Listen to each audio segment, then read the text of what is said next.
Yo, what's going on YouTube? I got another story to tell.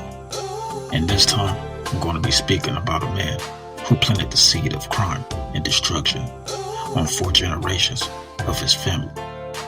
The man I am speaking about is a man named John Turnipseed. John was a petty criminal and a leader of a family gang called the Rolling 30s Bloods, also known as RTB. This gang wreaked havoc on the south side of Minneapolis with murder and mayhem, and they're still around today.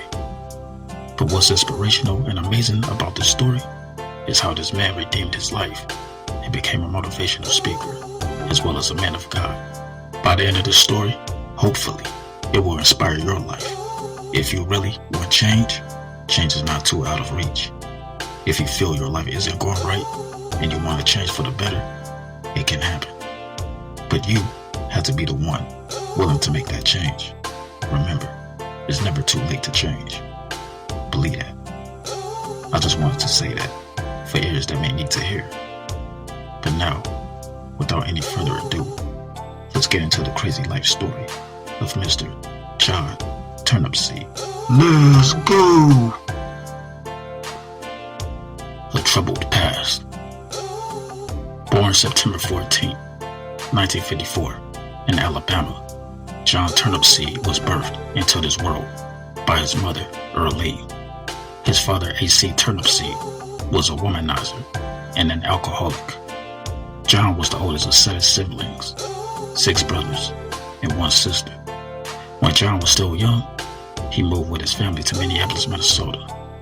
John grew up in an abusive household where he would hear his mother getting beaten almost daily. John too would get abused by his father. When John got older, he pointed a gun at his father and told him he would kill him if he ever hurt his mom or siblings again. The abuse stopped after that. John got in trouble at school frequently, but it wasn't until his cousin Tommy Ferguson came to visit from Chicago that he would get into a life of petty crimes.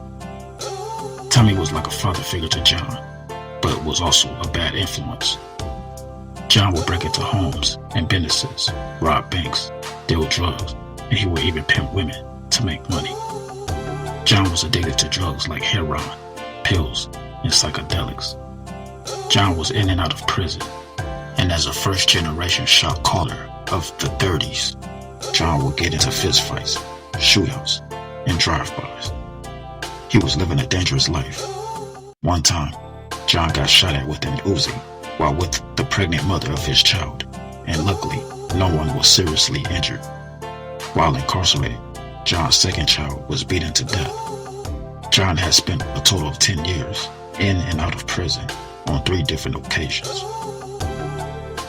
The change. After his 3rd stint in prison, John decided it was time for a change. He got himself clean and off drugs while incarcerated. After 6 years of committing himself to the Urban Venture program, he became vice president. He was also director of the Center for Fathering. He dedicated his life to being a mentor and a positive motivator. John was also a Christian by faith and a pastor. Many books were written by John. One book in particular is called Bloodline. You spend enough time in hell, you get the feeling you belong. Bloodline is a memoir based on John's life. The book would eventually be made into a short film in 2014. Every night, Please God, make it I pray he'd go away. Please God, make it stop. But I guess when your father is the devil, you can't expect God to answer your prayers.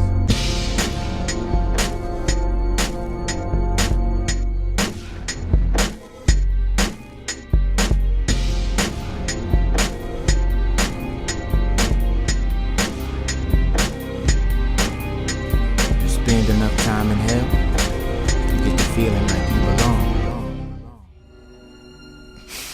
Please, God, make it stop. Please, God, make it stop.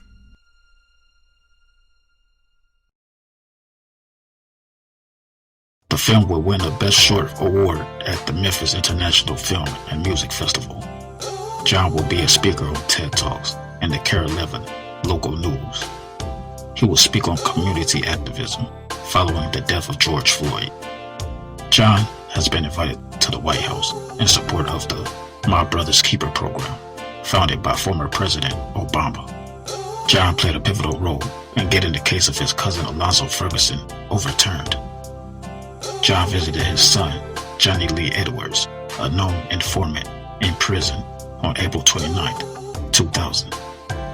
He had a conversation with Johnny, in which Johnny admitted to lying in his testimony against Alonzo Ferguson.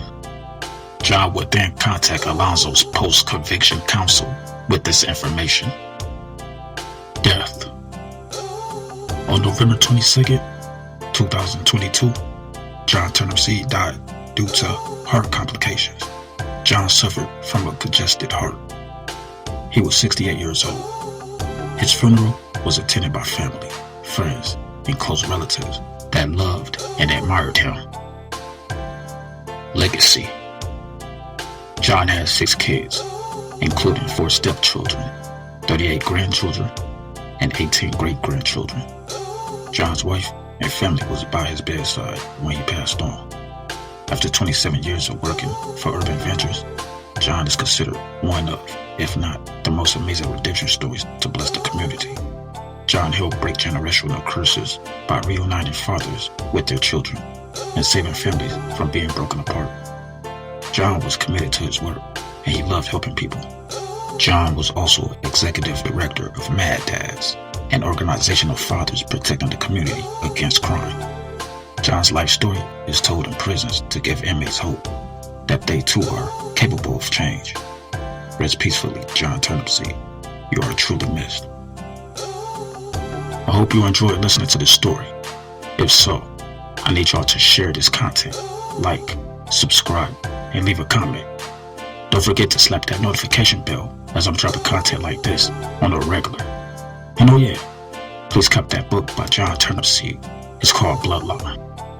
I really recommend this book. It's a really good read. I must have read this book at least 5 times, and each time I learned something new. I'll have a link pinned in the description for you to check it out. You will not be disappointed. Gone.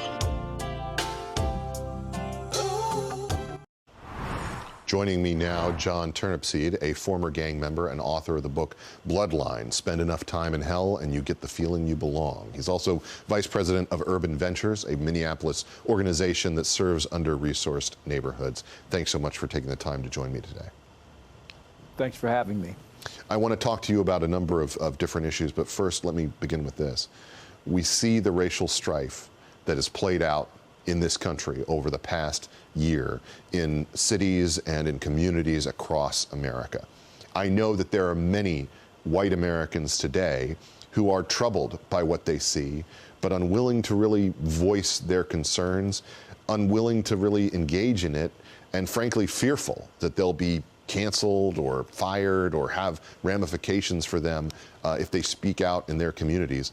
What do you say in terms of a message to those people today about how they ought to interact with their friends across racial lines who are troubled by what they've seen, but do not necessarily embrace the idea that America is a systemically racist country? Well, you know, I seen a sign the other day that said, "White silence is violent, is violence." What I took from that is, if good people do nothing, there's an old saying, you know, that's how evil gets a stranglehold on our community. The people that have power or a sense of power have to stand up for people that don't. So I say, you know, to all my white friends, you know, that lend their privilege, and they can lend their privilege by their voice with their friends. Racism is learned at home. And so this is where we can stop this. It has to be in the homes and in the hearts of everybody. And people need not to be afraid. People need to speak out for, you know, against injustice.